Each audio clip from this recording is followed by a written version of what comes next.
पूर्व केंद्रीय मंत्री और जेडीयू के पूर्व राष्ट्रीय अध्यक्ष शरद यादव पंचतत्व में विलीन। उनके पैतृक गांव आंखमऊ में उनकी बेटी शुभांगिनी और बेटे शांतनु ने दी मुखाग्नि। इससे पहले पुलिस ने गार्ड ऑफ ऑनर दिया। दोपहर में दिल्ली से चार्टर्ड फ्लाइट के जरिए पार्थिव देह को राजा भोज एयरपोर्ट भोपाल लाया गया, जहां मुख्यमंत्री शिवराज सिंह चौहान समेत कई दिग्गजों ने दी श्रद्धांजलि।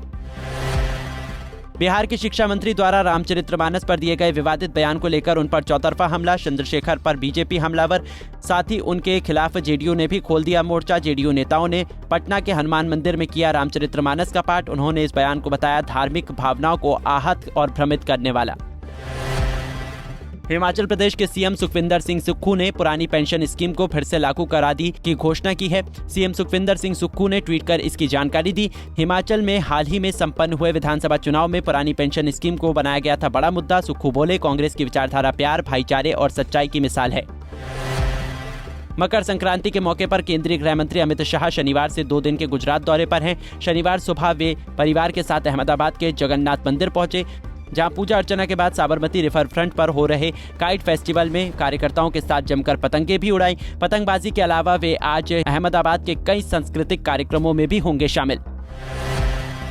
दिल्ली में डिप्टी सीएम मनीष सिसोदिया ने ट्वीट कर किया दावा। बोले, सीबीआई ने मेरे दफ्तर पर मारा छापा, मेरे लॉकर तलाशे, मेरे गांव तक में छानबीन करा ली। मेरे खिलाफ ना कुछ मिला है ना मिलेगा, क्योंकि मैंने कुछ गलत नहीं किया है। ईमानदारी से दिल्ली के बच्चों की शिक्षा के लिए काम किया है। वहीं सीबीआई ने कहा कि एजेंसी ने सिसोदिया के दफ्तर पर कोई छापा नहीं मारा है, अधिकारी वहां कुछ पेपर लेने पहुंचे थे।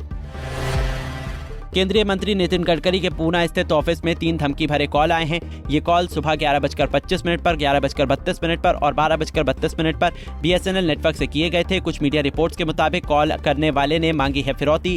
इन फोन कॉल्स को लेकर नागपुर के डीसीपी राहुल मदानी ने बताया कि सभी कॉल्स की डिटेल निकाली जा रही है। इस मामले में क्राइम ब्रांच ने पड़ताल शुरू कर दी है। नितिन गडकरी की बढ़ा दी गई है सुरक्षा। श्रद्धा को मारकर उसके लिविंग पार्टनर आफ्ताब ने आरी से ही श्रद्धा के शव के किए थे 35 टुकड़े। श्रद्धा की ऑटोप्सी रिपोर्ट में ये बात कही गई। इससे 10 दिन पहले माइटोकॉन्ड्रियल डीएनए रिपोर्ट में श्रद्धा के बाल और हड्डी के सैंपल मैच होने की पुष्टि हुई थी। वहीं पिछले महीने आई एक और डीएनए जांच में महरौली और गुरुग्राम के जंगलों में पुलिस मिली हड्डियां श्रद्धा की ही निकली थीं। चीन में कोरोना के मामले बढ़ने के साथ ही भारत, जापान और अमेरिका जैसे देशों में भी नई लहर का खतरा। इसी बीच चीन ने जीरो कोविड पॉलिसी हटाने के बाद पहली बार कोरोना से हुई मौतों का आधिकारिक आंकड़ा किया है जारी। चीन की हेल्थ मिनिस्ट्री के मुताबिक 8 दिसंबर से 12 जनवरी तक 60,000 लोगों की हुई है मौत। मरने वाले ज्यादातर लोगों की उम्र 65 साल से ज्यादा।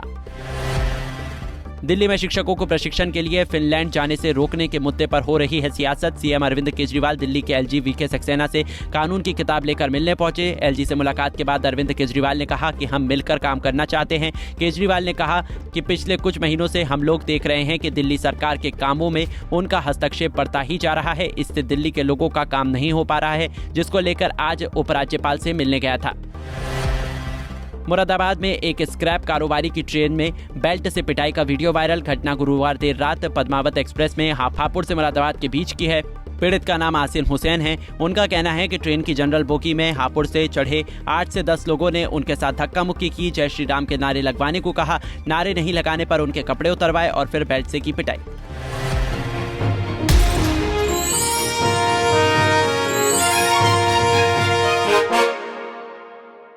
हमसे जुड़े रहने के लिए हमारे YouTube चैनल को सब्सक्राइब करें और नई वीडियो की नोटिफिकेशन के लिए बेल आइकॉन को दबाएं।